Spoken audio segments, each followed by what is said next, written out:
Vous avez rendu un avis hier sur l'état de l'hôpital qui ne va pas bien, on peut le dire, et vous dites qu'il faut réhumaniser l'hôpital. Est-ce que ça veut dire que l'hôpital aujourd'hui n'est plus humain? Non, l'hôpital a tenu le choc, pendant le Covid et on a des équipes qui restent très humaines. Elles sont aussi très techniques. C'est un peu le message de notre message dans l'avis numéro 140, c'est de dire que peut-être que nous avons poussé jusqu'à l'extrême la technicité, hein, et qu'il faut bien sûr de la technicité et de l'innovation. Je suis un enfant de l'innovation. J'ai passé toute ma vie à essayer d'innover.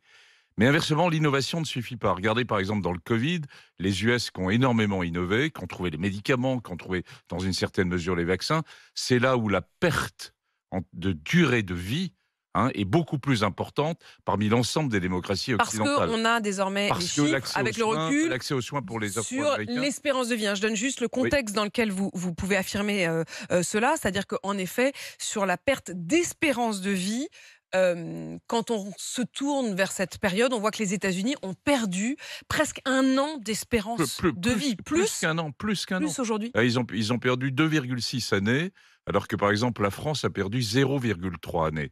C'est pour bien montrer que le pays qui est le plus innovant, c'est extraordinaire ce qui se fait aux États-Unis.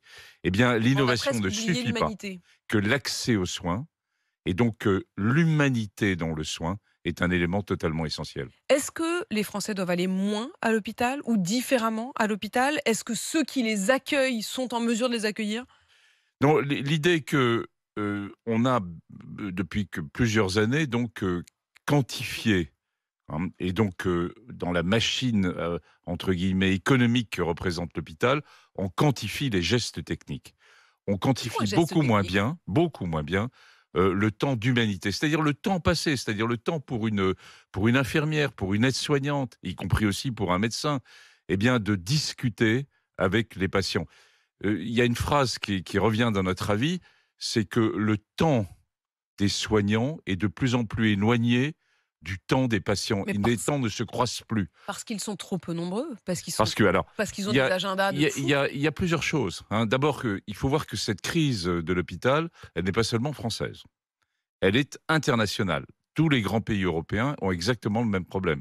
Les États-Unis ont exactement le même problème. Donc arrêtons toujours de voir notre petite lunette autour de la France. C'est une crise internationale. Et donc c'est se reposer la question, est-ce qu'il ne faut pas s'arrêter un peu et laisser le temps au temps de s'installer dans nos Mais je équipes je je hospitalières. trouve évidemment, tout le monde a envie d'être d'accord avec vous, hein, professeur. Tout le monde a envie de dire, mais oui, il faut prendre le temps du temps, il faut, prendre le temps de tenir la main d'un patient, de parler avec lui. Mais honnêtement, j'imagine que les infirmières qui nous écoutent, elles doivent bouillonner parce qu'en fait, elles n'ont pas ce temps. Elles aimeraient bien le prendre. Alors, c'est bien pour ça, en effet, et qu'on insiste là-dessus, et c'est normal, c'est notre rôle du comité d'éthique, c'est de pousser un cri d'alarme en disant, attendez, on a un système de soins français qui tourne encore bien. Il tourne bien.